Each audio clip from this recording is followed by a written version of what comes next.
Welcome back to the Wrestling Roundtable. Thanks for watching us on YouTube, iTunes, or Go Fight Live. There's a lot of ways to view and listen to the Wrestling Roundtable now. iTunes specifically, you can listen to our entire archive on iTunes in audio form.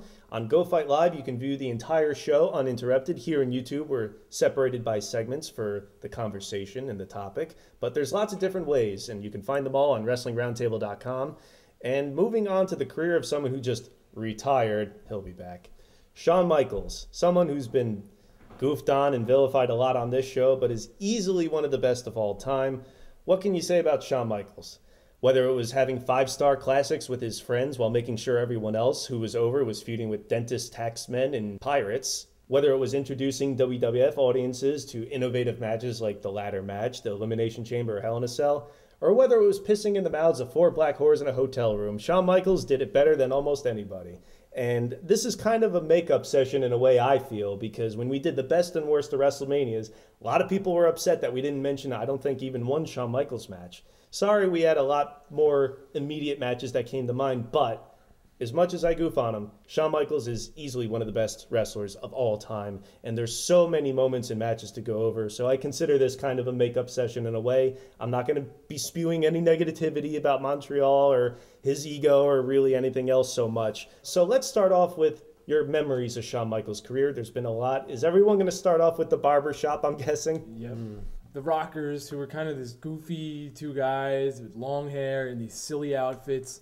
And Shawn Michaels turns on his partner, and all of a sudden, he's a serious guy. He was a threat.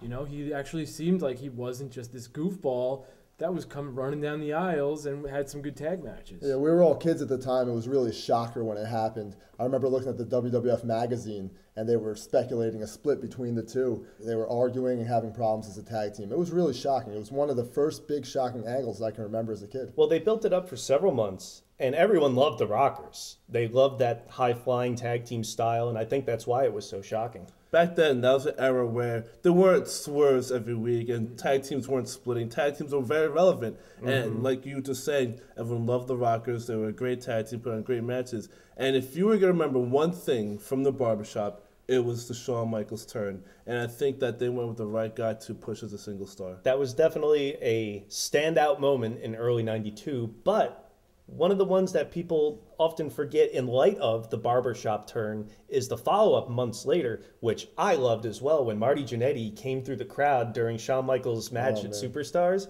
How perfectly cinematic was it when they had that shot of Michaels in the mirror that Sherry was holding up and he moved it like a horror movie, and there's Marty Jannetty. And how much of a heel, first of all, Jannetty was getting such a big reaction. He's going to get revenge on Michaels, deservingly so, but how much of a heel did Michaels look like when he pulled Sherry in front of the mirror and she got smashed? What are your other memories of Shawn Michaels, Chris? WrestleMania 12, just the whole event in general, coming down on the zip line, the whole flashy outfit, at the end holding the belt, and crying in the middle of the ring. It was a really good night for him. Not for Bret Hart fans. No, but it was really the beginning of him becoming a legend in the industry. As soon as I saw the gold title, I was like, oh, he's winning it. As much as people rip on that match for Bret Hart being upset and not selling, and no one wanting to take the dive for the first fall, I actually think that added to the match. Because the build-up was great, and it made it seem more like they were on an even level, very close. These are the yin and yang of WWF at the time. I thought, and still now, they're always parallel to each other. There was so much more drama with no pinfalls and going down to the last minute and Bret trying to leave and then, no, we're going to finish this. It added a whole lot more than if it had been like 5-5, 6-5, but just the 0-0 was great. Those two at the time were the best, and they really proved it. With the lack of pinfalls, it really showed that these guys are the top tier in the WWF. It was a different time back then. It may have actually been like dark days for WWF during that period. Hogan, all those guys were gone, and these were the new faces of the company. You look back at 11, what was Diesel and Michaels in a not-so-great match, but WrestleMania 12 is like, this is the face of our company. That was the standard. Speaking of Hogan, when Shawn turned on Hogan in 2005, it was something that you could see coming a mile away. Of course, that was the phoniest tag team. I know, but just the fact that these two guys, the one who I guess moved on to WCW, and the other one that stayed throughout it all. Could have gone to WCW time and time again. Wanted to, absolutely. Joined his buddies over there, and they just had finally a big clash at SummerSlam, and it was cool. I liked the build-up. The build-up was really good with the Larry King skit. Shawn Michaels impersonating Hogan was hilarious, so I like that.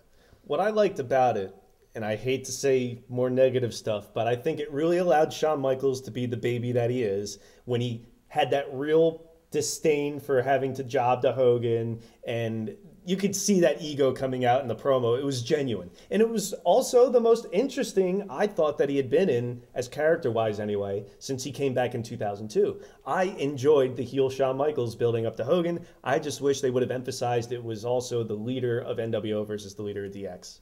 I agree with you, too. I think the one promo he cut in Montreal was absolutely fantastic. That's when... Of all places, too. Exactly. Yeah. When you just really see, like, the authentic, really Shawn Michaels digging into people, I think that's great. But one of my favorite moments was back in 1998, where Tyson joined the Generation X. Yes. And they had that stare down where you thought that they were going to go at it, and he rips off the shirt, and you see Tyson with the DX. Man, made you proud to, like, be a wrestling fan back then. That was a true holy shit moment. Yeah. Because we, like you said, didn't see it every week. I did not see it coming.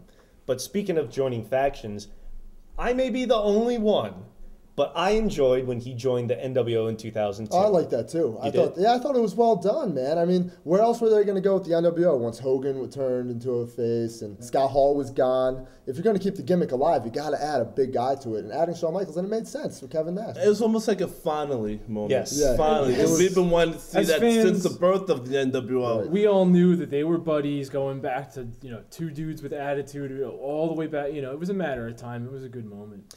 Plus, I believe it was 1997 or so that we saw those pictures in Pro Wrestling Illustrated of, oh my God, Shawn Michaels is backstage wearing an NWO shirt and an Outsider shirt and doing this. And there was the rumor that him and Triple H, before they were Chris and DX, when they were just the Click, that they were going to show up in NWO shirts. And that also reminds me of that great moment on Raw, one of the first shoot moments they did, where Michaels, Triple H, and Chyna showed on the Titantron the MSG incident with the Click, Diesel, Razor, Triple H, and Michaels before they left for WCW. That was a moment where you, as a teenage fan, started questioning whether this was actually supposed to happen or not. They were just doing some real pull back the curtain stuff, and that was one of them I enjoyed. My favorite part about that was when they put the camera on Vince McMahon, and he looked legitimately disappointed. Like he didn't know that was going to happen. It was great. In the DX thing, the State of the Union address, where I was up all night.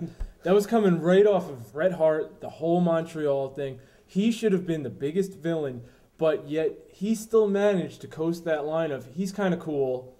It was before the whole Austin feud, and it was a really good way to keep him, the champion, the fans kind of behind him. It's 50-50.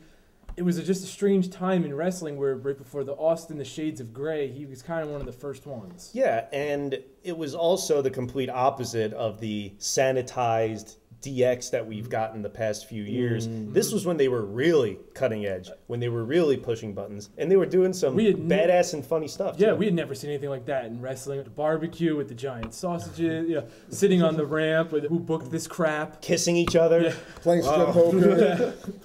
I'm not a huge fan of Royal Rumble 95, but there is a moment at the end when Crush got eliminated by the Bulldog, and there was the first two, Bulldog and Michaels, at the end. And everyone started stomping their feet, clapping. You knew it was a moment because never before the first two have been the last two. And even though it was a cut down Royal Rumble, but just that moment in general when these two go blow for blow and then Michaels ends up winning it through this whole funny concoction. But that's definitely one of my favorite Michaels moments because it really solidified him as a main eventer. I just loved his 2002 comeback in general. I mean, when I saw him wrestle at SummerSlam 2002, I was not expecting the Shawn Michaels of old at all. I was expecting him to move around like Hulk Hogan does now. Honestly, I was very surprised about that. I think someone who he's going to be now, as opposed to Bret Hart before, in his second run be paralleled with often is The Undertaker. And I really enjoyed the build-up to these last two WrestleMania matches. When they stopped doing the goofy DX shit that the kids like and the glow sticks and everything, when they got more serious and they show these video packages building up to this match, his career's on the line, they show all these memories we've had as kids growing up, all his great matches and moments. I also want to connect that to their original feud in 97 into 98 with the Royal Rumble 98, the day after when Undertaker was coming down on Raw through the black light and everything, and then he gets there, oh, it's Shawn Michaels. Big surprise. That was a good moment.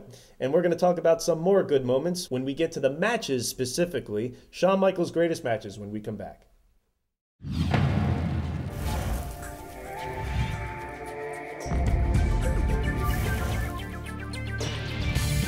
over. Nice high kick.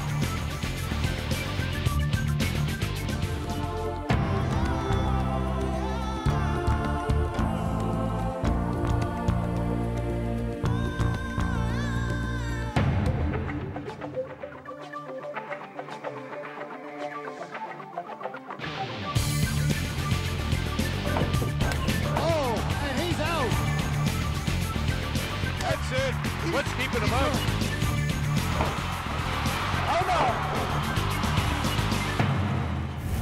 Watch all of your favorite fighting events live on GoFightLive.tv. The one thing I didn't like about that click thing is that it was right after the Pillman tribute. I was like, oh, That was before they came up with a format for a tribute show. That was pretty much just a regular show with... time well split. And then, like, right after that shit, I was like, oh, come on. Didn't they interview Pillman's wife live on that? That was And they did it building up throughout the night. Like, later on tonight, we're going to talk to Melanie Pillman. It wasn't like Kelly. Really? Was Vader SummerSlam a joke? No. That was good. I like that I thought match. it was Good match, good. but it's got a bad ending. Wrong ending. Wrong guy won that one. I like the six-man tag, the International incident. With Ahmed and Sid. It was Against Sid's return. Ken Wasn't that Sid's return that night? Survivor Series 97. Very good. It actually was a good brawl. Technically, the match didn't start till like the last 2 minutes, but it was a good brawl before that. I love that moment because Michaels finally lost the belt. Oh, and the crowd booed the shit out of him in the garden. That was great. I like that match. Wrestler fans were like, they booed the shit out of him and it was amazing. Bret Hart came back. Bret Hart came back with Fort Austin, which was an awesome match. Too Cold Scorpio got ruined that night. Are you kidding? No way. Welcome back to the Wrestling Roundtable. Hope you're enjoying the conversation so far. If you want to support the show like Ronald Richards did in Texas, you can get the Wrestling Roundtable t-shirt available at WrestlingRoundtable.com. Isn't that a great picture? Why haven't you gotten yours yet? Support the show. So moving on to Shawn Michaels' career, we talked about memories, and now we're going to talk about what he's really remembered for most, and that's the matches. Shawn Michaels in 1996 specifically, when he got the title after a year or so of build-up, really from 95 on with the ladder rematch at SummerSlam 95, and I think a very underrated match with Jeff Jarrett at one of the In Your Houses, was really on a tear. And yes, in 1996, internationally perhaps, Kawada, Misawa, Kobashi, guys like that were really tearing it up. But I think, at least in America, no one was better than Shawn Michaels in 1996. I can still remember matches with Al Snow, then Leif Cassidy, and the Smoking Guns on Raw that were awesome. But I wanted to go back to the beginning, at least as far as we go. Obviously, he started in AWA and other territories, but we got our first look at him in WWF with Marty Jannetty as the Rockers. You've mentioned on the show before the classic opener of Royal Rumble 91 with Orient Express, but the next pay-per-view, a couple months later, WrestleMania 7, opened with what I think is also a forgotten classic against the future Faces of Fear, Barbarian and Haku. That's an awesome tag team match. And later on in 1991, before they would split up, they had a tag title match with the Nasty Boys on Superstars that was so good, I thought this might really be the time that the Rockers would finally officially win the tag belts. And then he split up, and I don't think he really had too many classics from there on. It took a while for him to get into his groove, but like I said, once the mid-90s hit on, there was really almost nobody better than Shawn Michaels. So what were some of your favorite Shawn Michaels matches, Chris? Without a doubt, ladder match, WrestleMania 10. That match is so good, I can watch it over and over again. Just so innovative. I love Razor Ramon, but I really think Shawn carried the match. I think everybody can say that. It's just a great match on a great show, the whole show. Yeah. You know, there's so many, for that one to stand out the most to me. I really enjoyed HBK versus Mankind at Mind Games in Your House. What a great match it was. ECW style when ECW was red hot. In Philadelphia. In Philadelphia, the crowd knew exactly who Mankind was, Cactus Jack and everything. And they just put on a hell of a contest. They both made each other look great with some big spots and everything. It was fantastic. 2005 on Raw, there was a championship tournament, and a surprise match was Shawn Michaels versus Shelton Benjamin, and that was exactly as advertised. Both men came out proven to be great performers, and Michaels won after Shelton came off the top ropes and got super kicked. Man, what a great match. That's a highlight reel finish. Yeah. And speaking of 1996, he also had a match with Diesel as a send-off on pay-per-view, The Good Friends, Better Enemies, that is also standing the test of time. But that match with Mankind later in the year at Mind Games, except for the finish, which is kind of it's a run-in and whatnot, but the body of the match is greatly performed by two guys who I think were in their prime, and a perfect example of psychology. If prospective wrestling students are watching this, that's a great match to study. But the other one that is a great match and perfect example of psychology to study is the next year, Shawn Michaels versus Undertaker in the first Hell in a Cell. What a great match. His equivalent of the Bret Owen match at WrestleMania 10. How do you make the small guy the villain? Because if they're getting beat up by the much bigger guy, obviously you're going to feel sympathy for the young guy who's still fighting. But this was after months of Shawn Michaels being a dick, attacking him with a gang that was just formed, the Clique/DX, weapons, doing a lot of terrible stuff like with the Bulldog in England. And now he's confined to the cell. He cannot run. And the smart way that they worked around getting enough heat on this guy that this ass beating he was getting was deserved, punching the cameraman so the refs have an excuse to open the cage and he can escape. And the only way he can get out of this puddle of blood that Undertaker left in and somehow win was with the debut of Kane, which had also been built up for months. Hell in a Cell is one of my favorite matches of all time. So what are some of yours, Chris? It was a really good feud, I think. They're kind of forgotten. They're a little bit spaced out, but he had 3 really good matches with British Bulldog. Saturday Night Main Event In 92. where he won the Intercontinental belt. He had one at King of the Ring. 96. Yep. And then the last one was at One Night Stand in England for the European. One night only. One night only. I'm sorry. One night only for the European title.